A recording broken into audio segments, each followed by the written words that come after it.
Sudah. Nah, kita ngomong pelan aja dia nggak dengar ya. Padahal ngomong pelan kita. Iya. Mau sampean apa sih? Maksudnya mau apa? Biar sampean itu nggak gangguin orang terus. Itu kewajiban bagi saya. Astagfirullah. Kewajiban. Biar banyak pengikut-pengikut. Bayang tersesat sama saya. Wih. Mereka mau apa saya kasih. Kesaktian saya kasih. Astagfirullah. Kamu yang gagalkan semuanya. Astagfirullah. Di dunia ini nggak ada orang yang sakti, itu nggak ada. Saya sakti. Anak buah sampean aja nggak bisa ngelawan saya. Saya bisa. Baca apa aja saya bisa. Masa. Gimana nggak sakti saya? Coba saja. A'udzu billahi minasyaitonir rajim. Coba saja. Bismillahirrahmanirrahim. Asyhadu an la ilaha illallah wa asyhadu anna Muhammadar Rasulullah. Allahumma salli ala sayyidina Muhammad wa ala ali sayyidina Muhammad. Bismillahirrahmanirrahim. Alhamdulillahi rabbil alamin. Allahumma salli wa sallim wa barik ala sayyidina Muhammadin nuridati wa syirisari fi sairil asma'i wa syifati wa ala alihi wa sahbihi wa sallim.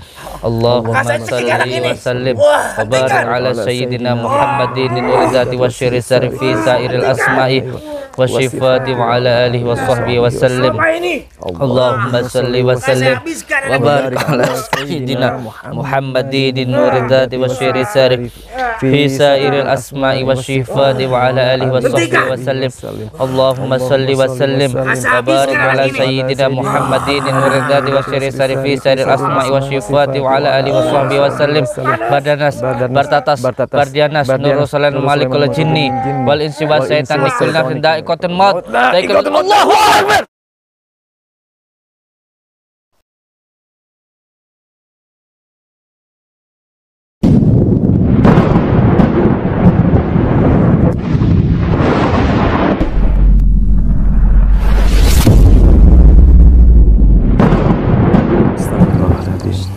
Astagfirullahaladzim. Allahumma sholli ala sayyidina Muhammad wa ala ali sayyidina Muhammad. Assalamualaikum warahmatullahi wabarakatuh. Para subscriber dan lover Padepokan Nurjat Sejati dimanapun berada, malam hari ini luar biasa ya, Pandawa mendapat amanah perintah langsung dari Abah Yai untuk netralisir Badar. Ya. Cuma ini juga ada rasa bersalahnya, Badar nggak tahu di mana. Serius nggak tahu. Mungkin Allahu Akbar. Itu cuma suaranya doang, nggak apa-apa, biarin aja. Sebelum kita mulai, lebih baik kita bersalawat saja dulu. Biar dia datang lah ya, biasa. Mari sahabatku semuanya, subscriber dan lover Padepokan Nurjat Sejati, kita bersolawat. Asyhadu an la ilaha illallah. Allahumma sholli ala sayyidina. Bismillahirrahmanirrahim. Allahu akbar.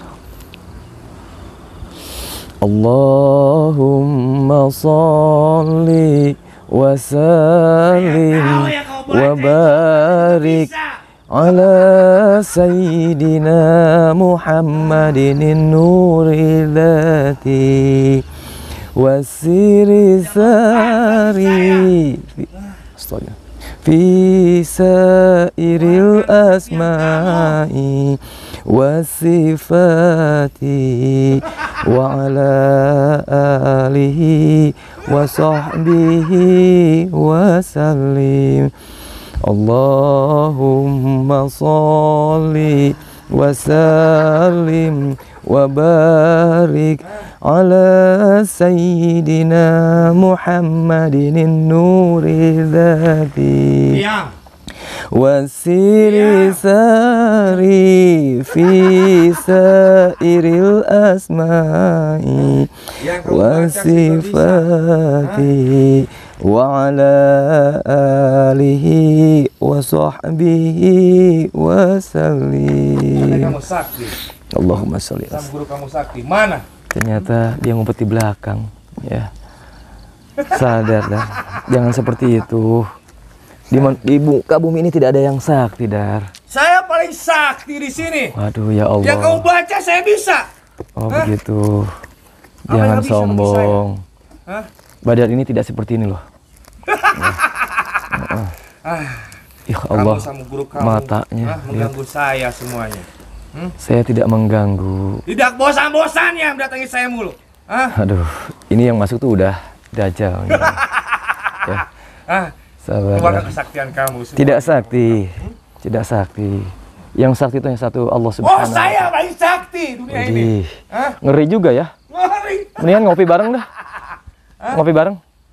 Ngudut. Gak usah main-main. Kalau begini kan enak kan gini. Tangannya aja sok jago banget ya. Namanya iblis begini. Sama guru sampean siapa namanya? Jangan seperti itu, tidak baik. Ya sampai yang baca saya bisa. Monggo. Gimana nggak sakti? Saya dunia ini saya sakti. Oh begitu. Saya menantang sampean Monggo. sekarang. Coba ajar saya. Monggo keluarkan. Alhamdulillah. Saya paling sakti dunia ini. Astagfirullahaladzim. Allahumma sholli ala sayyidina Muhammad wa ala ali sayyidina. Saya tahu hodam-hodam kalian saya tahu. Astagfirullahaladzim. Kan saya habiskan semuanya di sini. Bismillahirrahmanirrahim. Allahumma sholli. Dia lagi baca-baca. Saya tahu bacaan dia. Ilaha illallah wa asyhadu anna Selawat saya Muhammadar bukan. Rasulullah. Kalian gurunya turunin. Asyhadu an Bukan lawan saya. la Gak ilaha mempan bagi saya. illallah wa asyhadu anna Mempan bagi saya.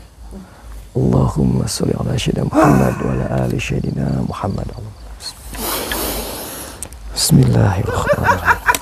Allahumma sholli wa sallim wa barik ala sayyidina Muhammadin nuril zati wa sari fi sirri asma'i Tidak panas saya. Tidak. Saya sakti. Gak panas saya. Salah sampean. Sirri asma'i. Saya bilang, guru sampean turunkan ke saya. Bismillahirrahmanirrahim.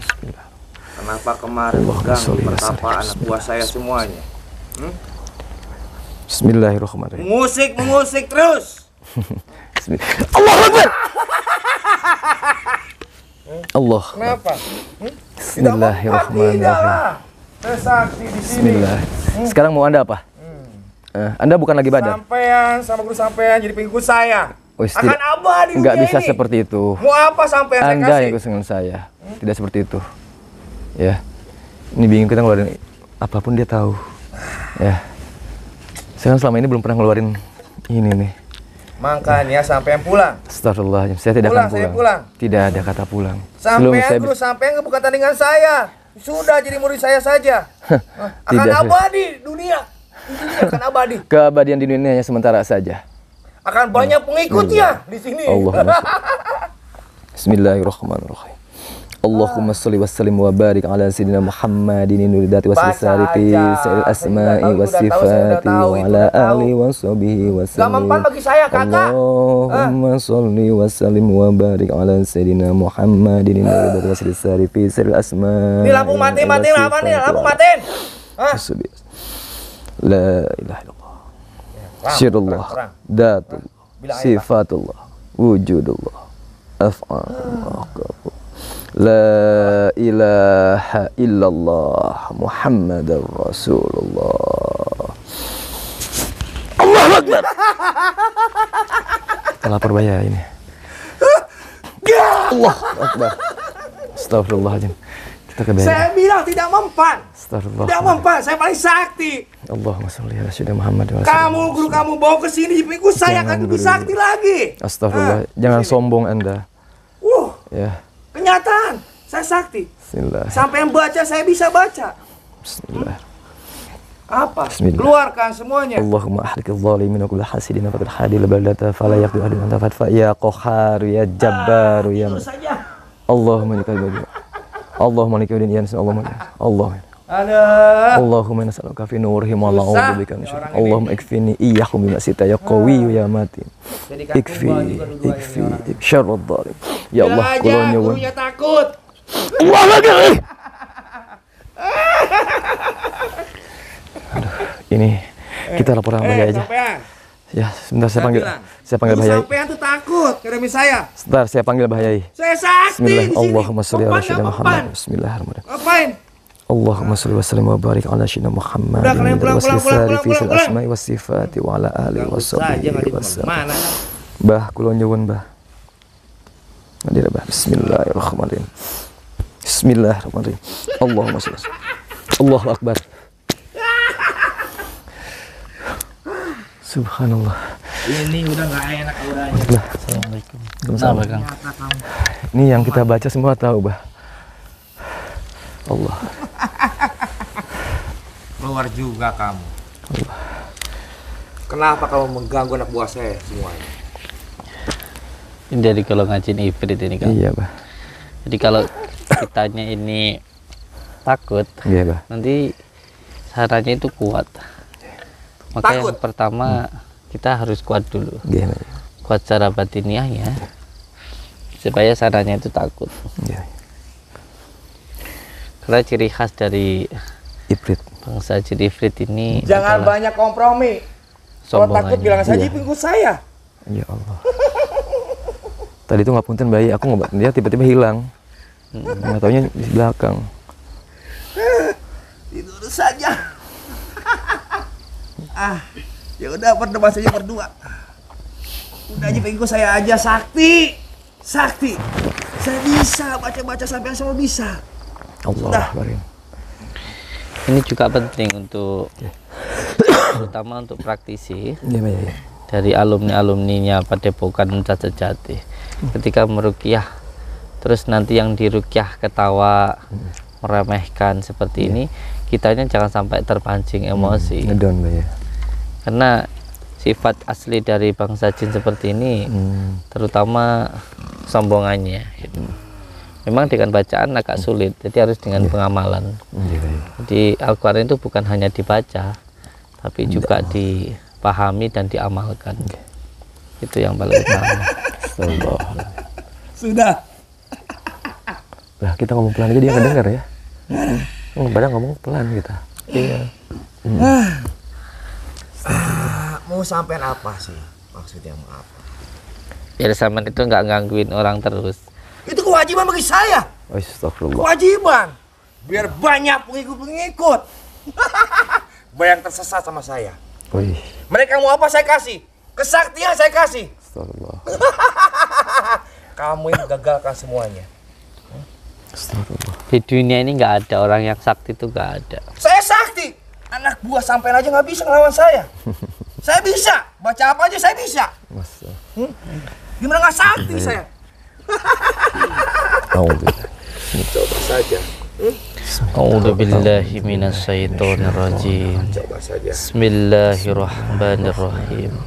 Asyhadu an la ilaha illallah wa asyhadu anna Muhammadar Rasulullah. Allahumma salli ala sayyidina Muhammad wa ala ali sayyidina Muhammad. Bismillahirrahmanirrahim. Alhamdulillahi rabbil alamin. Allahumma salli wa sallim wa barik ala Hentikan! sayyidina Anak ini akan saya habiskan. Hentikan! Muhammadin nuridati wa syirisari Hentikan! fi sairil Apa asma'i ini? wa syifati Ini wa apa ala ini? alihi wa sahbihi wa sallim. Allahumma Kasih hentikan anak salli ini. wa sallim Wah, wa barik hentikan. ala sayyidina Muhammadin nuridati wa syirisari fi sairil asma'i wa syifati wa ala alihi wa sahbihi wa sallim. Apa ini? Allahumma salli wa sallim habiskan wa anak barik ala sayyidina Muhammadin nuridati wa syirisari fi sairil asma'i wa syifati wa ala alihi wa sahbihi wa sallim. Allahumma salli wa sallim wa barik ala sayyidina Muhammadin nuridati wa syirisari fi sairil asma'i wa syifati wa ala alihi wa sahbihi wa sallim. Bardanas bartatas bardianas nurul salam malikul jinni wal insi wa syaitan nikul nafsin da'iqatul maut da'iqatul Allahu akbar. Allahu akbar. Bismillah. Wala quwwata illa billah. Allahumma sholli ala sayyidina Muhammad. Bismillah. Wa ala ali sayyidina Kamu Muhammad. baca apa itu? Bismillahirrahmanirrahim. Allahumma salli wa sallim wa barik ala sayyidina Muhammadin nuril dzati wa syirri sarifi sairil asma'i wa sifati wa ala alihi wa sahbihi wa sallim.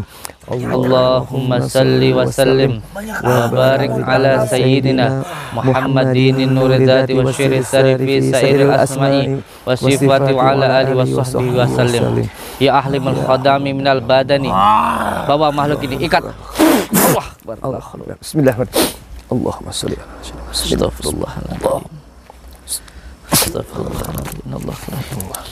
La haula wa la quwwata illa billahil aliyyil azim. Astagfirullah. Astagfirullahaladzim. Ya Allah, ya Rasulullah.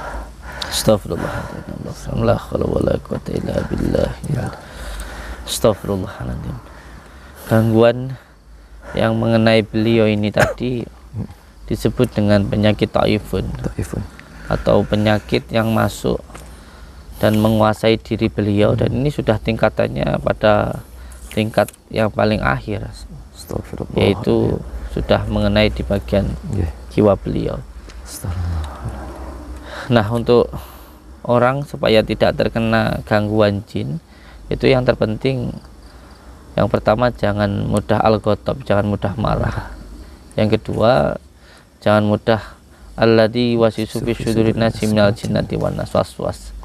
Karena al-ghadab itu marah, dan kalau seseorang marah maka hawanya itu akan panas. Tetapi ini demi Allah ya, demi Allah. Tadi saya nggak mengada-ngada ini ya. Jadi ketika saya menyentuh Kang Pandawa ini ya, di sini saya itu seperti ada energi yang seperti menyambung gitu loh, luar biasa, masya Allah. Kang Pandawa ini sebelumnya pernah mengamalkan amalan apa, Kang Pandawa? Sholawat. Sholawat apa itu? Sholawat banyak ya, sholawatnya banyak sekali. Sholawat Jibril, terus Asma Karomah, Sir itu juga. Itu subhanallah. Jadi tadi demi Allah ya, saya bukan mengada-ngada ya. Tadi ketika saya memegang titik portal, jadi titik portal itu berada di tulang belakang. Makanya ketika seseorang kesurupan atau dibuka untuk hadiran, itu dibuka tulang belakangnya sini. Di antara kepala dan tulang belakang itu ada tulang segini, pengganjal. Nah, yang menjadi pengganjal kepala kita itu disebut dengan besi kursani. Itu adalah portal untuk kita itu membuka kegaiban yang ada di dalam diri kita. Itu tingkat dasarnya dibuka dulu portalnya. Dan tadi ketika saya menyentuh Kang Pandawa untuk menyalurkan energi sebuah amalan, jadi berasa seperti ada hawa yang luar biasa itu di dalam diri Kang Pandawa. Jadi saya harap sih Pak Kang Pandawa bisa lebih istiqomah lagi, lebih dikuatkan lagi energinya begitu, dengan cara tentu istiqomah sholat malamnya, istiqomah untuk zikirnya begitu. Walaupun dalam posisi kita bertarung melawan dukun santet, saya harapkan bisa tetap istiqomah lah. Itu jangan sampai ketika kita membuat sebuah bisa dikatakan ini pertarungan untuk melawan dukun santet ini, jangan sampai berhenti untuk sholat malamnya itu. Insyaallah. Nah, itu istiqomah penting sekali. Tapi nggak punten Mbak Yai, Siap. selama aku di sini nggak punten, aku emang mengamalkan sholawat Nurdati juga. Doanya pun aku tambah dengan doa sholawat Nurdati juga. Itu demi Allah Rasulullah kepake. Iya, karena sholawat Nuridat ini kalau di dalam pesantren disebut sebagai sholat perisai, atau kalau kita naik lagi ke tingkatan ke atasnya itu disebut dengan sholawat ma'rifat. Jadi ketika kita membaca sholawat di kata wasyiri sari, berarti di situ kita meminta kepada Allah untuk dibukakan rahasia-rahasia ketuhanan. Nah, di dalam pelajaran ilmu tasawuf sendiri, ketika Allah akan membuka siapa sejatinya Allah kepada kita, maka kita akan dibuka dulu tentang siapa sejatinya diri kita. Maka akan dibukakan 7 latifah syiri yang ada di dalam diri kita. Dibukakan tentang 7, kalau orang Jepang bilang cakra lah, dalam diri kita itu, dimulai nanti sampai cakra asna, cakra mahkota itu. Nah, Kang Pandawa sendiri sangat luar biasa menurut saya amalannya. Jadi biar bisa lebih naik lagi ke atasnya, Jadi diistiqomahkan terus amalannya gitu. Bisa ya, supaya bisa lebih mantap lagi gitu. Amin, amin. Karena sejatinya ketika kita membaca asma-asma Allah dan kita mengistiqomahkannya, nanti amalannya yang akan menuntun pergerakan diri kita. Karena ketika kita mengamalkan sebuah amalan, nanti akan ada tuntunan secara batiniah untuk dohiriyah kita. Karena memang yang menuntun diri kita itu adalah batin kita, begitu. Masya Allah. Tapi kan semua ini pun ngapunten berkat bimbingan dari Bahayai ya. Selama aku di sini subhanallah Bahayai. Inilah yang aku rasakan. Ya, aku merasa banyak perkembangan di sini bukan karena aku sombong tidak, tapi subhanallah bisa merasakan sampai luka sekecil itu lebar. Itu luka itu jadi sedikit kecil, sembuh sendiri Bahayai. Itu subhanallah. Iya. Insyaallah. Amin. Insyaallah. Yang terpenting ketika mengamalkan sebuah amalan harus diniatkan untuk mencari ridha Allah Subhanahu wa taala. Karena apa? Karena ketika kita membaca sebuah amalan atau mengistiqomahkan, itu nanti akan ada ujian-ujiannya. Yang terpenting untuk mencari ridha Allah. Di dunia ini nggak ada orang yang sakti. Nggak ada orang yang sakti di dunia ini. Yang ada itu adalah orang yang sabar. Kalau kita sabar, maka kita akan selamat. Itu yang menjadi poin utamanya. Jadi kan setiap ujian, setiap kita melakukan amalan pasti ada ujian-ujiannya. Dan yang penting lagi, ini nanti untuk saudara-saudaraku semuanya terutama, supaya diri kita tidak mudah terkena gangguan sihir dan juga tidak mudah terkena gangguan jin. Itu yang penting jangan mudah marah, jangan mudah sedih, dan jangan mudah was-was. Nah, supaya tidak mudah sedih dan tidak mudah was-was, itu hati kita harus senang. Supaya hati kita senang, maka kita itu harus bersyukur. Kalau orang syukur pasti hatinya senang. Nah, supaya bersyukur maka dia harus ingat kepada Allah. Supaya ingat maka dia harus berzikir. Itu yang harus dilakukan. Jadi bersyukur supaya hidup kita sehat, bersyukur supaya rezeki kita bertambah. Itu insyaallah. Kang Pandawa, coba ambilkan media ruqyahnya. Allah karim.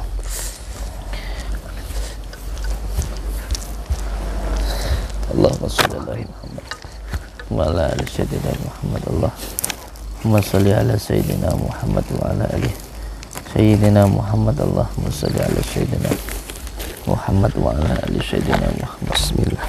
Allah. Amit ayah kepunten.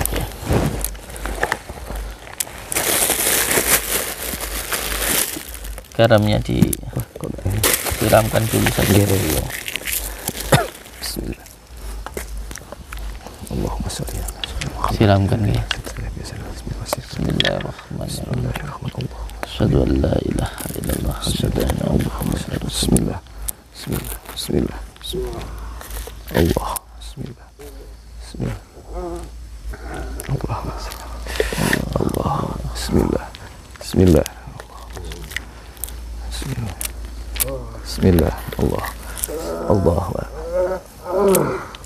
Bismillah. Bismillah.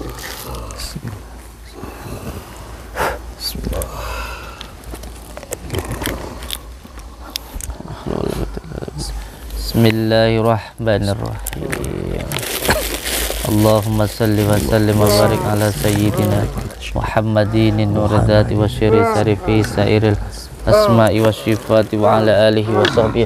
Allah. Allahu Akbar. Diminumkan madunya Kang Pandawa.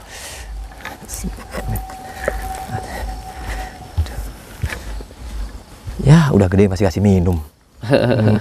Bismillah. Assalamualaikum. Waalaikumsalam. Bangun, bangun. Ngapain sih? Aduh. Aduh. Kenapa ini kayak? Aduh, ya Allah. Udah diminum madu dah.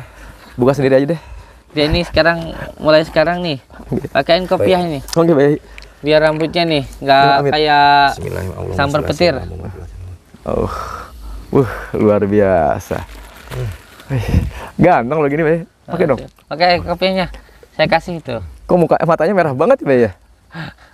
Nah, udah gitu. Ya kan ganteng, Bay. Nah, kalau pakai kopiah kan tambah ganteng. Tapi di sini. Oh ya. Mulai kemarin sama Abah.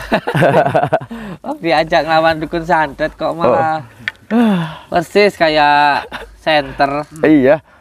mabuk sama wanita. Iya. Udah diperjuangkan gitu lagi. Capek, Pak. Repot saya mah. Tapi ada rahasia lucu, rahasia tapi lucu ini rahasianya. Kenapa itu? Jangan bilang center. Kenapa? Nangis di pangkuan aku di sini, nangis, Pak Yai. Kenapa? Iya, biasa wanita lagi. Kayaknya hidupnya memang selalu dibuat sengsara Iya, sama wanita deh Kemarin kayaknya. kan di gua, kok di sini sekarang? Tidur lagi. Kemarin kata ya. Kemarin tadi malam. Jadi kalau ini ingat jasa tuh, Bah. Eh, Ingat wedus, Bah. Kambing, Bah. Mau nyate. Kan lebarannya kelewat. Mau disuruh ngamalin sholawat. Sholawat Nuridat itu. Iya. Ini khusus nggih malam ini saya kasih tahu ke panjenengan. Iya. Kemarin kan saya khususkan gemblengan ke panjenengan. Kalau mau lebih diistiqomahkan lagi, Insyaallah. amalkan sholawat ini sesuai dengan tuntunannya. Jadi ketika saya mendapatkan ijazah amalan sholawat Nuridat ini dari Abu Syuti Al-Ghazali yang pertama, itu dipuasai selama 3 hari, selama 7 minggu. Jadi berpuasa selama 3 hari, selama 7 minggu. Jadi selama 7 minggu itu berpuasa 3 hari. Selasa, Rabu, Kamis puasa, malam Jumatnya tidak tidur dari subuh, dari subuhnya Kamis sampai subuhnya Jumat. Terus nanti minggu kedua seperti itu, Selasa puasa, Rabu puasa, Kamis puasa, dan malam Jumatnya itu tidak tidur dari subuhnya Kamis sampai subuhnya Jumat. Itu terus diulang selama 7 minggu. Kenapa 7? Karena 7 itu kalau orang Jawa pitu itu adalah pitulungan. Ini adalah ijazah yang pertama ketika ingin mengamalkan sholawat Nuridati, dan ini juga saya ijazahkan untuk semua saudara-saudaraku subscriber lover dimanapun berada. Kalau panjenengan ingin mengamalkan sholawat Nuridat, silahkan panjenengan puasai selama 7 minggu selama 3 hari, 3 hari selama 7 minggu. Jadi sedikit saya menceritakan bahwa saya dulu sebenarnya mengamalkan amalan sholawat Nuridat, lalu diminta oleh abah saya untuk meminta ijazah sholawat ini ke 41 kiai. Nah, salah satunya ijazah yang saya dapatkan dari Abu Syuti Al-Ghazali, Cepu, Jawa Tengah. Dia mengijazahkan saya cara untuk mengamalkan sholawat Nuridat itu dengan cara diriyadoi, dipuasai 3 hari, Selasa, Rabu, Kamis selama 3 hari, dan malam Jumatnya tidak tidur. Nah, selama 3 hari meriadohi amalan ini, puasanya itu puasa bilaruh, yaitu puasa yang tidak makan dari yang bernyawa dan yang keluar dari yang bernyawa. Kenapa tidak makan yang bernyawa dan yang keluar dari bernyawa, seperti telur, apapun yang itu ada dari hewan, itu tidak dimakan, karena apapun yang kita makan itu akan menentukan apa yang kita lakukan. Kalau kita ingin melawan nafsu hewani yang ada di dalam diri kita, maka kita jangan makan yang Bernyawa. dari hewan, itu yang bernyawa itu tadi, yaitu puasa bilaruh. Dan malamnya itu yang pertama mandi jam 12 malam atau jam 1 malam, yang penting lewat dari jam 12. Setelah mandi, setelah itu wudhu, habis wudhu sholat taubat 2 rakaat. Rakaat yang terakhir baca la ilaha anta subhanaka inni kuntu minadz dzalimin 77 kali. Dan setelah itu sholat hajat khusus.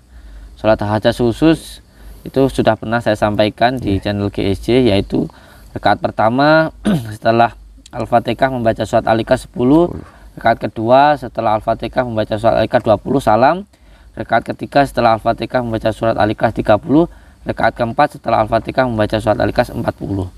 Lalu setelah itu baca istighfar, syahadat, sholawat Nabi, lalu sholawat Nuridat dibaca 1000 kali.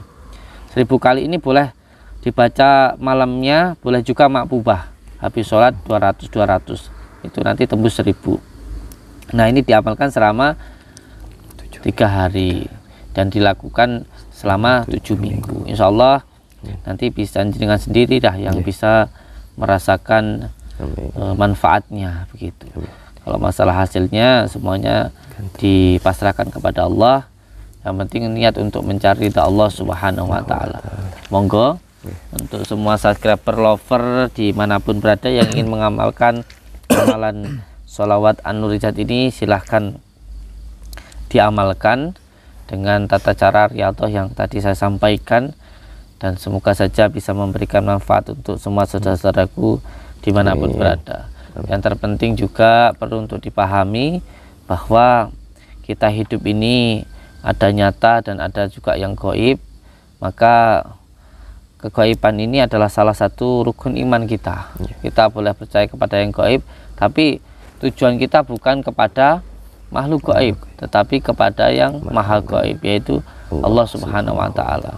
Jadi ketika kita berriyadhah, kita mengamalkan sebuah amalan, diniatkan untuk mendekat kepada yang maha gaib, bukan kepada makhluk gaib, bukan juga untuk melihat makhluk gaib, tapi tujuannya untuk mendekat kepada yang maha gaib, yaitu Allah Subhanahu wa Ta'ala. Ini penting sekali supaya tidak bledru atau tidak salah jalan. Sebab itu saya dunungkan, ketika panjenengan ingin berriyadhah, panjenengan ingin berkholwat, bertirakat, tujuan utamanya niatkan untuk mendekat kepada Allah yang maha gaib, bukan makhluk gaib.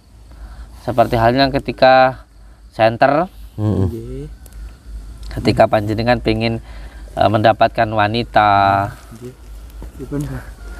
Ini penting, ini benar. Ini adalah kunci utamanya ketika kita berdoa.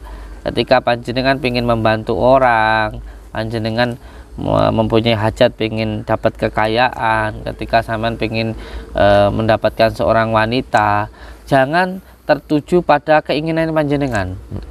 Jadi ketika contoh, ketika kita pengen dunia, pengen harta, hilangkan harta itu dari dalam hatimu.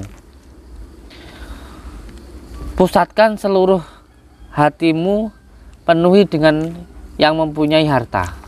Maka nanti kamu pasti akan mendapatkan harta itu. Itu kuncinya. Jadi ketika kamu berdoa, pengen dapat harta, maka hilangkanlah harta itu dari dalam hatimu. Ketika kamu pengen dunia, maka hilangkanlah dunia dari dalam hatimu. Kalau ini bisa kamu lakukan, bisa kita lakukan, Pak, insya Allah saya yakin doanya akan cepat dikabulkan. Amin. Ketika sampean pengen dapat wanita, jangan tertuju pada wanitanya, hilangkan dulu keinginanmu untuk mendapatkan wanita itu. Tapi kamu fokus untuk mendekat kepada yang mempunyai wanita, yang menciptakan wanita, yang mempunyai hati. Karena kamu ingin mendapatkan hatinya, maka jangan tertuju pada orangnya, tapi yang membolak-balikkan hatinya, yang punya hati, yaitu Allah Subhanahu wa Ta'ala. Karena manusia tidak akan bisa membolak-balikkan hati seseorang, tidak akan bisa. Tetapi Allah lah yang bisa membolak-balikkan hati seseorang. Itu yang menjadi poin utamanya. Sebenarnya kamu banyak hutang, terus kamu pengen hutang kamu cepat lunas. Jangan ketika kamu berdoa, kamu pengen cepat dapat harta, terus supaya hutang kamu itu bisa lunas. Hilangkan semua keinginan kamu tentang dunia itu. Pasrahkan kepada Allah yang bisa menyelesaikan hutang-hutang kamu itu nanti. Ini nanti pasti akan ada jalannya. Sama ketika kita punya istri, lalu istri kita itu cerewetan. Mana istri saya? Di rumah mungkin sedang sholat gitu. Ketika kita punya istri, lalu istri kita itu susah diatur, seumpamanya ngambekan, ngamuan, ya kan, nuntutan, seumpamanya seperti itu. Lalu ketika itu kamu jangan marah, atau mungkin kamu malah menampar atau kamu memukul. Jika kamu marah, maka istrimu akan pergi. Apalagi kalau sampai memukul, kamu nanti masuk penjara. Tetapi kamu harus ingat bahwa istrimu itu adalah titipan dari Allah. Maka malam coba bangun lalu berdoa, ya Allah, istriku adalah titipanmu dan sekarang istriku ini susah diatur, tolong ya Allah lembutkan hatinya supaya bisa diatur. Seperti itu. Jadi kalau kita punya anak juga seperti itu, ketika anak kita ada susah diatur dan lain sebagainya, anak jangan dimarahin, nanti kalau besar ganti marahin kita. Tetapi kita harus tahu bahwa anak itu adalah titipan Allah. Maka harus berdoa kepada Allah, ya Allah, Engkau telah menitipkan anak kepadaku dan anakku seperti ini, ya Allah tolong lembutkan hatinya. Nanti akan ada petunjuknya. Dan insya Allah nanti anak akan nurut. Bacakan ya Latif, nanti diminumkan pada anak. Ini sangat penting sekali supaya doa-doa kita itu dijawab oleh Allah Subhanahu wa Ta'ala. Tapi yang lebih penting lagi, di di dalam kita berdoa itu juga ada adab-adabnya, ada tata caranya. Kita meminta kepada sesama manusia aja ada adabnya, apalagi kita mau meminta kepada Allah. Yaitu adabnya, tata caranya. Yang pertama tentunya ketika kita meminta harus tahu waktunya, yaitu malam. Yang kedua harus ada wasilahnya, dan wasilah yang paling utama itu adalah baginda Rasulullah, yaitu dengan sholawat. Dan yang ketiga, ketika meminta jangan langsung meminta, tapi panggil dulu dengan nama-nama yang baik, dirayu dulu. Dan nama-nama yang baik itu namanya adalah Asmaul Husna. Contoh pengen kaya ya baca ya watahu ya rojak, pengen mata batin kebuka baca ya latif, seperti itu. Dan itu dilakukan 41 hari tanpa putus.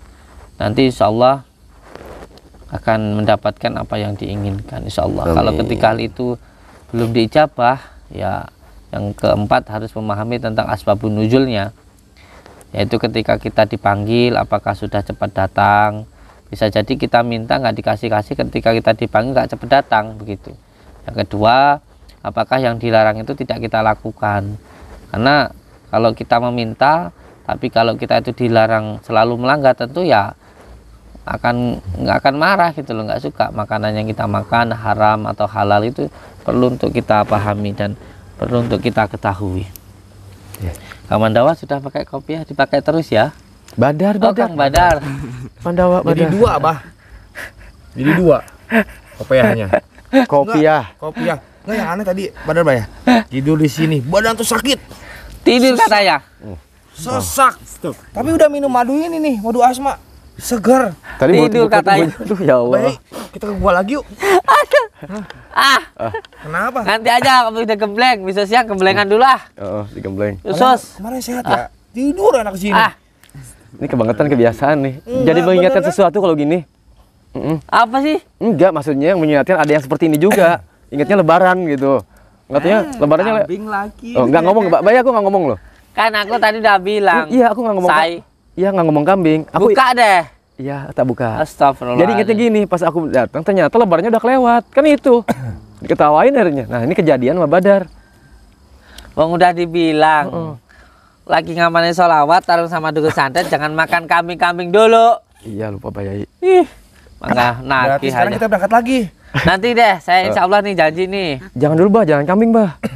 Jangan. Bukan. Nanti kalau dukunnya ini apa mujadah udah tumbang, nanti Nikah, yakin. boleh kambing. Kambing, Bah. Iya nazar ini. Oh, nadar, Ini amin. nazar. Yang penting berkah selamat. Iya, nadarnya tuh najar Enggak satu. serius. Nadarnya berkah selamat. Iya. Iya. Nanti kalau ini sudah sudah dukun santet ini udah yang memujadah sudah bisa kita kalahkan dengan izin Allah. Nanti kita boleh kambing. Tapi tetap Serius aja. saya ini ngomong nih di depannya. Satu lagi, apa ya? Badar dijodohkan. Nah, itu. Tapi tetap Kalau makan. itu mah saya nggak bisa janji ya. Haknya Allah ya. Kalau kambing saya bisa ngusahain. Tapi tetap Pandawa belum bisa makan kambing, Dim. Nah, Kan 41 hari belum beres. ya berarti ya nanti aja udah selesai. Rezekinya. Gak apa-apa, Ridho ikhlas. Gak apa-apa, yang penting doa yang terbaik untuk Mbah Yai juga beserta keluarga semuanya. Salam Allah Subhanahu wa taala. Yang penting lagi sehat lahir sehat batinnya Mbah Yai. Amin. Itu kita minta Barakallah. semuanya. Amin. Ya kita sebagai anak, sebagai murid, sebagai sahabat, saudara hanya bisa mendoakan saja. Amin. Yang terbaik untuk Mbah Yai dan beserta keluarga semuanya. Siap. Doa beserta semua. Ini juga penting lagi gembelengan untuk Kang Badar ini. Ini nanti naik tingkat setelah 41 hari nanti Kang Pandawa ini 2 tahun. Ya, siap. Jadi ada ijazah khusus. Jadi ada yang 7 hari, terus naik 41 hari, terus ada yang 2 tahun. Kalau yang 2 tahun ini, wallahi demi Allah, itu ijazahnya dari Abbas Sekumpul Mbah Guru Sekumpul di Martapura. Kalimantan, Banjar. Ya, Martapura. Jadi saya dulu dari sini ke Surabaya jam 12 sampai Surabaya itu jam 5. Dari jam 5 itu saya naik Lion Air dari Juanda ke Bandara Samsudin Nur 1 jam, jam 6 sudah sampai sana. Terus saya langsung ke Martapura, ke daerah Banjar. Banjar itu bahasanya orangnya sangat baik-baik sekali. Kalau bahasanya itu ulun-ulun gitu loh. Gitu. Ulun-ulun gitu, lucu lah. Luar biasa. Nah itu nanti juga saya ijazahkan. Nanti setelah 2 tahun ada lagi yang Jadi selama 2 tahun itu besoklah saya ijazahkan khusus ya. Terus ada juga nanti yang 5 tahun begitu. Tapi ujiannya memang akan sangat luar biasa sekali. Salah satunya akan banyak sekali cacian, akan banyak sekali hinaan, dan kita harus siap untuk menerima itu. Insyaallah. Akan ada 2 cobaan yang dulu saya pernah dengar disampaikan oleh Pak Guru, bahwa nanti siapapun yang mengamalkan amalan ini, yang pertama akan diuji dengan harta yang berlimpah ruah, yang kedua akan diuji dengan wanita, dan yang ketiga ini yang lumayan luar biasa, akan diuji dengan pujian, dan nanti yang keempat akan diuji dengan cacian. Jadi harus siap dengan itu. Makanya santri itu kemana-mana harus bawa kantong kresek. Kalau kita dipuji, segera ambil pujian itu, masukkan kantong kresek, buang di tong sampah, biar tidak sombong. Kalau ada yang membuli, mencaci, ambil buliannya, caciannya, masukkan kantong kresek, buang di tong sampah, biar tidak jadi sakit hati.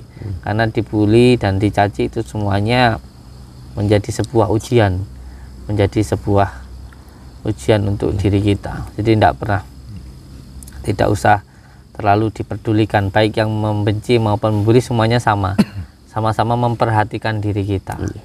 Itu sama-sama menumbuhkan derajat untuk diri kita. Yang terpenting semuanya dipasrahkan pada Allah Subhanahu wa Ta'ala. Kalau kita dipuji, saat itu diri kita berarti sedang dilihat oleh manusia, maka pandangannya harus kepada Allah. Ketika kita dicaci, itu juga adalah pandangan dari manusia. Jadi tidak perlu difikirkan kedua-duanya, insya Allah.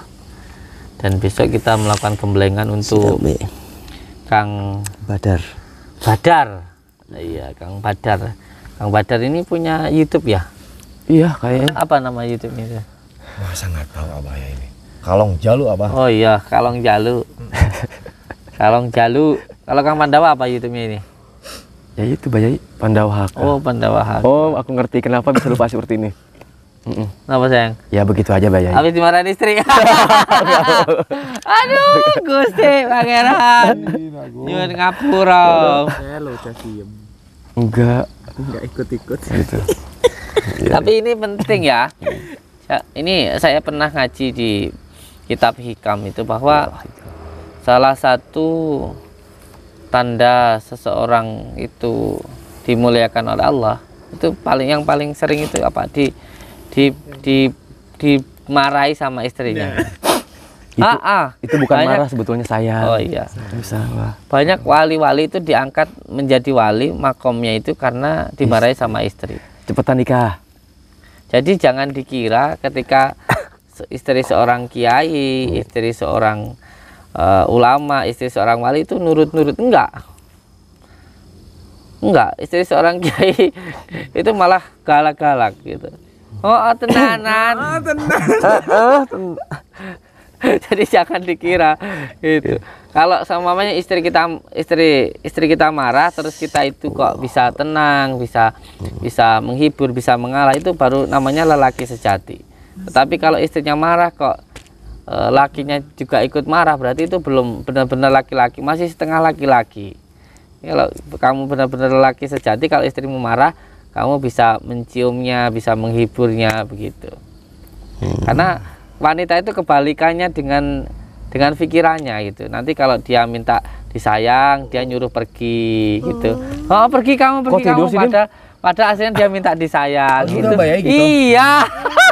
Pengalaman belum. Nggak tahu belajar. Aduh, yang digoyang. Astagfirullahaladzim. Ngomong itu jangan bener kenapa, Dim? Oh, tenanan. Dimas, kita gua lagi aja kalau Ya, kalau ditungguin kamu pergi, kamu keluar. Kalau udah keluar, udah pergi, aku pengen dipijitin ya. Aduh, repot kan? Gitu. Ini penting Kang Pandawa. Ini makanya kenapa talak itu yang megang laki-laki. Karena apa? Karena memang laki-laki yang bisa berpikir. Kalau perempuan itu sering menggunakan perasaan. Gitu. Jadi kamu kalau sampai wanitamu bilang aku minta cerai kayak gitu, jangan sekali-kali dituruti. jangan sampai dituruti. Inilah mengapa rahasianya Allah tuh memberikan talak kepada seorang laki-laki. Kalau perempuan itu biasanya ada yang nggak nyaman atau minta diperhatikan, pasti bilangnya seperti aku minta pisah gitu, aku pengen pergi kayak gitu, ceraikan aku. Itu berarti intinya dia itu minta disayang. Ada yang sesuatu hal yang membuat dia itu nggak nyaman. Ini laki-laki harus ngerti di situ. Jangan sampai malah menuruti kemauannya gitu. Ini makanya laki-laki itu diberikan sebuah pegangan yang sangat luar biasa. 1000 kali perempuan bilang talak, asalkan lelakinya itu nggak mengiyakan, nggak jatuh talak. Tapi hati-hati laki-laki nih, bercanda walaupun marah, kalau ngomong pisah ya itu sudah jatuh talak gitu loh. Itu ada rahasianya. Itu ya kenapa Allah memberikan talak itu kepada seorang laki-laki gitu. Dan di dalam rumah tangga ini juga penting sekali. Di dalam rumah tangga marah seperti apapun diusahakan jangan sampai mengeluarkan kata-kata yang buruk. Ini sudah suatu barokah ketika panjenengan marah tapi tidak mengeluarkan kata-kata yang buruk. Ini nanti insya Allah rezekinya lancar, rumah tangganya ayat tentrem, anaknya akan nurut-nurut. Maka mempertahankan sebuah hubungan yang halal itu adalah jihad. Jadi ketika panjenengan kok berumah tangga tetapi tidak mudah berkata-kata yang buruk, itu sudah jihad. Sudah jihad ketika panjenengan marah tapi tidak mengeluarkan kata-kata yang buruk. Gak mengatakan kata-kata yang buruk tentang istri, itu sudah suatu hal yang jihad. Jihad itu menahan diri kita dari melakukan hal-hal yang buruk. Jadi berjihad itu bukan bawa bom, bukan memusuhi orang lain, tetapi berjihad itu mengendalikan diri kita, melawan hawa nafsu, amarah, kebencian, iri, dengki yang ada di dalam diri kita. Itu adalah jihad yang paling utama. Ini jadi salah kalau orang mengatakan jihad itu memerangi orang lain, membenci orang lain. Itu salah. Jihad itu mengalahkan diri kita, merasa diri kita paling benar, merasa diri kita paling baik. Itu adalah hal-hal yang buruk, maka itu harus dihilangkan. Jangan sampai diri kita merasa diri kita paling bagus dan paling baik. Itu yang penting untuk dipahami. Jangan merasa sombong. Jadi jihad itu yang utamanya adalah melawan keegoisan yang ada di dalam diri kita gitu, insyaallah. Amin, insyaallah. Nah, untuk semua saudara-saudaraku dimanapun berada, ini kok sepi ya, nggak ada Kang Adin ini ya. Nah itulah yang nunggu. Jangan bercandanya beliau. Aduh. Mungkin Kang Adin kemana Kang Adin? Lagi kangen sama nenek boy kali. Oh iya. Masya Allah. Barakallah. Ya Allah. Yeah. Untuk semua saudara-saudaraku di manapun berada, selalu berpegang teguh kepada tali Allah, jalankan sholat. Karena ketika kita masih punya pegangan, walaupun kita jatuh ke dalam jurang kehinaan, kemaksiatan, insya Allah kita masih bisa selamat. Karena sholat ini adalah pegangan utama. Makanya saya sering menyampaikan kepada saudara-saudara saya, wes toh kamu masih melakukan maksiat, walaupun kamu itu masih kurang taat, tetapi harus tetap sholat. Harus tetap sholat. Jangan sampai kamu mendengar omongan setan. Nanti ada setan yang berkata, untuk apa kamu sholat, kamu masih melakukan maksiat. Ini omongan setan seperti ini. Kita bisa sholat subuh 2 rakaat itu berarti Allah masih sayang kepada kita. Berarti Allah masih menguatkan kita untuk sholat. Karena banyak orang yang bisa berjalan berkilo-kilo ke pasar, ke ladang, ke kantor, tapi untuk sholat 2 rakaat itu lo nggak bisa. Kalau kita ini bisa, berarti Allah masih sayang sama kita. Maka terus jalankan sholat sampai nanti kita bosan untuk melakukan maksiat. Jangan kebalik ya. Jangan sampai kebalik, alah buat apa sholat masih maksiatnya. Jangan seperti ini. Ini kadang-kadang setan itu masuk dari sini, dimunculkan perasaan was-was. Nanti sholat saya nggak ada manfaatnya. Nanti buat apa sholat saya nanti nggak diterima sama Allah. Wes toh kamu bisa kamu sholat, yakin sholat kamu diterima sama Allah. Banyak. Kamu bisa berdoa, yakin doamu diterima oleh Allah. Walaupun kamu pengen dapat lala semuanya, kamu berdoa tapi kamu nggak dapat, nanti akan dapat lala yang lain yang membuat hati kamu tuh nyaman gitu loh. Nggak harus berdoa itu dengan yang itu. Allah tuh tahu yang terbaik untuk diri kamu gitu loh. Jangan kamu frustasi terus kerjanya jadi jarang masuk, marah-marah terus kayak gitu, jangan. Makanya yang nangis itu begitu banyak. Nah itu kan itu kan saya kadang mikir apa frustasi ya. Frustasi terus malas kerja, terus Saya terus. Gara-gara seorang wanita. Tapi ada yang ngomong kok saya gitu berarti berasa ya. Nah, itu makanya. Padahal kita saya nggak nyebutin nama loh ya. Ada tadi enggak. Pulang duluan. Lah saya nggak nyebutin nama loh ya. Terus yang rekam siapa goblok? Jadi kita harus yakin doa kita itu diterima. Kalau saya contoh, saya minta kaya, Allah saya minta kaya. Sekarang nggak dikasih. Bisa jadi besok, bisa lagi nanti, bisa nanti kalau saya sudah mati anak cucu saya. Doa itu pasti diterima oleh Allah dan saya yakin hal itu. Dan aku udah membuktikannya, Bay. Gak bisa sebutkan lah. Itu luar biasa itu. Subhanallah. Jadi yang pertama itu kita harus tetap berpegang teguh kepada tali Allah. Walaupun diri kita itu belum benar-benar bisa menjadi orang yang baik, karena selama kita hidup itu kita nggak akan jadi orang baik. Bisanya itu kita belajar menjadi orang yang baik. Namanya orang hidup pasti melakukan maksiat. Nggak ada orang hidup yang nggak melakukan maksiat, itu nggak ada, pasti melakukan maksiat. Setuju. Nggak, kita ngelihat kadang ada wanita cantik lewat, kita ngelihat dan lain sebagainya, pasti. Namanya hawa nafsu itu akan tetap ada. Wong hawa itu nafas. Selama kita masih bernafas, masih menggunakan hawa nafas, ya selama itu kita masih ada hawa nafsunya. Maka ketika kadang-kadang melakukan maksiat ya nggak apa-apa. Yang terpenting tidak terus melakukan maksiat, itu yang pertama. Yang kedua, pondasi kita itu yang terpenting kita itu sholawat gitu. Karena sholawat ini adalah jalan utama untuk kita ke futuh, untuk kita bisa tahu tentang Allah, supaya kita itu bisa mendekat kepada Allah. Harus dengan yang paling tahu tentang Allah, dan yang paling tahu tentang Allah itu adalah baginda Rasulullah. Jadi itu, dan di dalam sholat itu ada hal yang luar biasa yang tidak ada di amalan yang lainnya. Karena baginda Rasulullah itu adalah kekasih Allah, dan siapa yang cinta kepada baginda Rasulullah pasti akan dicintai oleh Allah. Dan kalau dicintai oleh Allah namanya cinta ya. Namanya cinta kayak seseorang cinta kepada Lala semuanya ya. Kalau dia saya itu tahu sampai heran dan luar biasa loh. Lala itu nggak pernah sampai minta ya. Apa yang disukainya udah dikasih semua, sampai gajinya itu habis untuk itu. Luar biasa kan? Masih diperjuangkan. Pokoknya semuanya dikasih lah. Pokoknya pengen apa, walaupun nggak minta loh, nggak pernah minta dibeli ini makan dikasih ini. Terus kayak gitu, karena cinta gitu loh. Namanya orang sudah cinta ya. Itu nggak perlu yang dicinta itu minta, nggak pernah minta. Jadi cukup tahu apa yang dibutuhkan, apa yang disukai, itu dikasih. Nah inilah luar biasa sholawat. Akhirnya sekarang gaji ditahan begitu? Digaji ditahan gitu? Iya. Ya, orangnya itu. Takut saya nanti dia mencintai yang lain. Terus ya kayak gitu lagi. Betul. Berikan apa yang kamu. Aku nggak ngomong ya. Ini ngomong sendiri dari tadi. Kita nggak nyebutin nama, Bay. Iya. Beri apa yang kamu. Oh berarti setter. Ya ada deh seseorang, saya nggak paling. Saya di konten saya tidak pernah menyebutkan nama orang. Tapi kan udah ngaku sendiri barusan, Bay. Berarti kan dia nih. Enggak, Dimas diganti Santer. Aduh, kayak gitu. Jadi kalau namanya orang sudah dicintai ya, namanya sudah dicintai. Jadi kita itu tidak perlu minta apa kebutuhan kita. Saya ini demi Allah ya, demi Allah. Saya itu tidak pernah mengijazahkan sebuah amalan yang belum pernah saya amalkan. Jadi saya itu hanya mengijazahkan sesuatu hal yang sudah saya amalkan. Jadi saya itu kayak punya usaha dipermudah oleh Allah. Kayak saya itu pengen apa itu dipermudah. Bahkan ya ada kejadian kemarin itu. Ketika ada orang yang ingin mempermalukan saya tidak pernah berpikir yang gimana-gimana.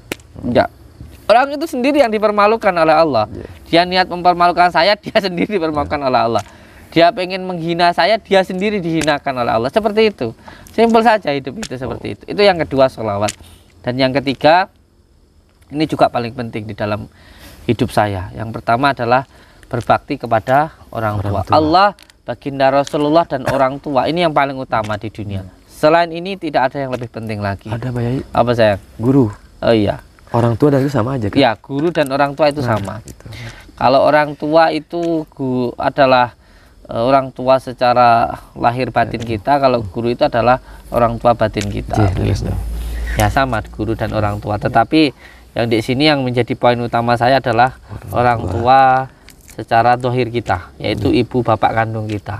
Ini tidak ada satu hal apapun yang bisa menggugurkan kewajiban kita untuk baik kepada orang tua kita.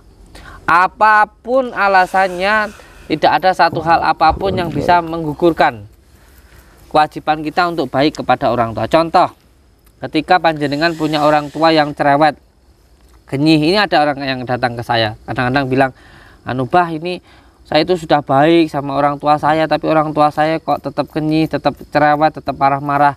Lalu saya harus bagaimana? Saya jawab, kamu harus tetap baik. Kewajiban kamu sebagai anak harus tetap baik kepada orang tua.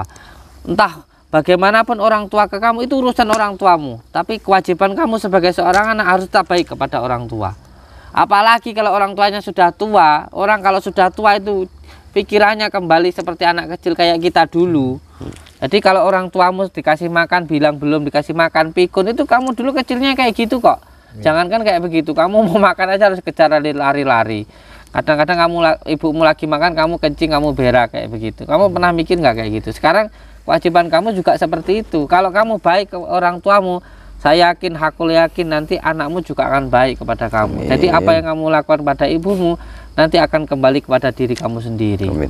Dan tidak akan bisa seorang anak itu sebenarnya membalas kebaikan orang tua. Karena kalau anak diurusin orang tuanya, ketika orang tua mengurusi anaknya, yang diharapkan orang tuanya adalah hidupnya anak. Pasti kalau anaknya sakit, ya Allah biar saya aja yang sakit, itu aja ketulusannya sudah luar biasa. Tetapi kalau anak mengurusi orang tua, itu pasti sudah beda niatnya. Yang diharapkan adalah matinya, ya kan? Iya kan? Warisan. Selain itu juga nggak mungkin kan kalau orang tuanya sudah tua terus ya Allah biasa aja ya sakit, orang tuaku sehat, kan nggak mungkin kayak gitu. Malah doanya kadang-kadang kayak gini. Saya pernah diundang orang tuanya sudah sakit itu, wes Gus kalau memang sudah waktunya meninggal ya cepat didoakan cepat meninggal kayak gitu. Kayaknya aja udah niatnya udah beda. Niatnya aja udah beda, ketulusannya udah beda. Lalu bagaimana mau membalasnya? Nggak mungkin bisa. Nggak mungkin bisa. Itu dari niatnya aja sudah berbeda. Jadi sebenarnya apapun yang dilakukan anak untuk orang tua tidak akan bisa membalas kebaikan orang tua. Yang bisa kita lakukan adalah yang terbaik yang bisa kita lakukan itu saja. Itu yang pertama. Dan yang kedua, ini juga sering sekali terjadi ya. Saya membicarakan pengalaman saya, banyak sekali orang datang ke saya lalu bilang, "Bah, saya ini hidup saya sengsara, selalu ditipu orang, sakit-sakitan, cari istri susah, cari pacar selalu ditolak, disakiti wanita.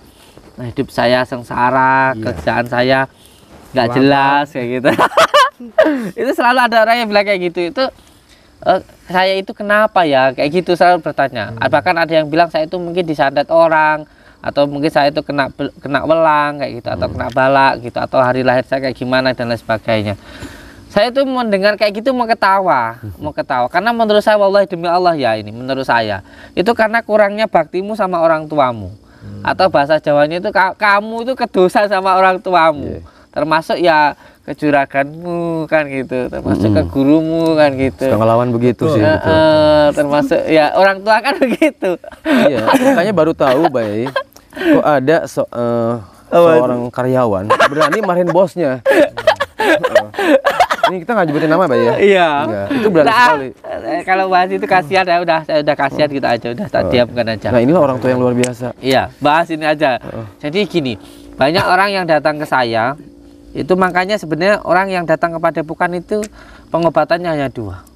Yang satu dia zikir, mendoakan orang tuanya, yang kedua dia memperbaiki sholatnya. Ketika kamu bingung memperbaiki hidupmu, cukup dua hal yang dianjurkan oleh baginda Rasulullah. Perbaiki hubunganmu dengan orang tuamu, perbaiki hubunganmu dengan Allah dengan sholatmu. Dua itu aja. Kalau kamu hidupmu selalu berantakan, susah, usaha selalu bangkrut, cari jodoh susah, selalu disengsarakan wanita. Kamu hidupmu sengsara, seolah-olah kamu itu nggak ada gunanya hidup di dunia. Cukup kalau kamu pengen memperbaiki hidupmu, perbaiki dua hal ini. Yang pertama, perbaiki hubunganmu dengan orang tuamu. Itu yang pertama. Jadi entah kalau orang tuamu sudah meninggal, maka doakan. Sholat malam didoakan, bacakan surat Yasin dan sebagainya. Terus yang kedua, perbaiki hubunganmu dengan teman-teman orang tuamu, saudaramu dan lain sebagainya. Dan yang ketiga, berikan sedekah lalu dikirimkan pahalanya untuk orang tuamu. Ini ketika orang tuanya sudah meninggal. Kalau masih hidup sangat mudah sekali. Ini yang pertama. Ketika kamu ingin memperbaiki hidupmu, yang pertama perbaiki dulu hubunganmu dengan orang tuamu atau baktimu. Itu yang pertama. Yang kedua, perbaiki sholatmu. Itu kalau dua hal ini dilakukan, maka hidup kita nanti pasti akan baik. Kalau kita pengen baik hidup kita, pengen baik segala urusan kita, maka perbaiki dua hal ini. Insya Allah hidup kita nanti akan mudah. Amin. Ini demi Allah, demi Rasulullah. Walaupun saya bukan orang baik, saya bukan kiai, saya bukan ulama, saya bukan gus, tetapi apa yang saya sampaikan ini benar-benar sudah saya amalkan, dan itu sudah benar-benar saya rasakan. Walaupun kamu masih kadang maksiat, masih kamu itu jarang sholat, walaupun kamu itu kurang taat, tapi kalau kamu melakukan dua hal ini, kamu berusaha untuk memperbaiki hal ini, maka hidup kamu akan baik. Yaitu yang pertama sholatnya diperbaiki, yang kedua hubunganmu dengan orang tuamu. Insya Allah hidupnya akan selamat di dunia dan akhirat. Nah, itu yang harus dilakukan. Dan untuk semua saudara-saudaraku dimanapun berada, lakukan 5 hal ini. Ini saya sampaikan ke panjenengan, dan ini juga menjadi sebuah pengingat untuk diri saya sendiri. Bahwa yang pertama, jalankan sholat, yang kedua, amalkan sholawat, dan yang ketiga, baik kepada orang tua atau berbakti kepada orang tua. Orang tua itu sebenarnya ada 3. Orang tua itu ada 3. Yang pertama, orang tua kita sendiri yang merawat kita, yang kedua adalah guru kita, dan yang ketiga adalah mertua kita. Jadi ada 3 orang tua di sini yang harus kita selalu berbuat baik atau berbakti. Walaupun kamu punya mertua yang seperti apapun, kamu harus tetap baik kepada mertuamu. Karena ketika kamu baik sama mertuamu, maka nanti juga menantumu akan baik kepada kamu. Dan ini juga sangat luar biasa sekali kalau di dalam Islam, ketika kita baik sama mertua, maka rezeki kita pun juga akan luar biasa, akan banyak. Karena gini, ketika kamu baik kepada mertua kamu, di situ ada rezeki yang dititipkan melalui dengan istrimu. Jadi kalau kamu baik, kamu semuanya punya gajian 1 minggu 100 juta, kasihlah yang 2 juta untuk mertuamu. 1 minggu sekali aja, nggak perlu setiap hari. Maka nanti rezeki yang dari mertuamu akan turun kepada istrimu, berarti kepada kamu. Ini terkadang yang jarang orang diketahui, apalagi kalau kamu anak laki-laki. Apalagi kalau kamu anak laki-laki, jangan pernah kamu itu merasa kalau rezekimu dikasih ke istrimu, lalu istrimu memberikan ke mertuamu, memberikan ke ibunya, kamu sakit hati atau kamu merasa akan berkurang. Tidak, itu akan bertambah. Ada di dalam kitab hikam tentang hal ini. Yang jelas, ketika kamu baik kepada 3 orang ini, insya Allah hidup kamu akan baik. Jadi kalau intinya, kalau kamu pengen hidup kamu baik, maka baiklah kepada orang tua kamu. Kalau kamu pengen hidupmu dimudahkan oleh Allah, maka mudahkanlah orang tua kamu. Kalau kamu pengen hidup kamu senang, maka senangkanlah orang tua kamu. Ini kuncinya. Dan kalau kamu sampai membuat sengsara, sakit hati, maka hidup kamu juga pasti akan sengsara. Ada dosa yang tidak hanya ditimpakan di akhirat, tidak hanya ditimpakan ketika kita sudah mati, tetapi juga di dunia, yaitu dosa melawan orang tua.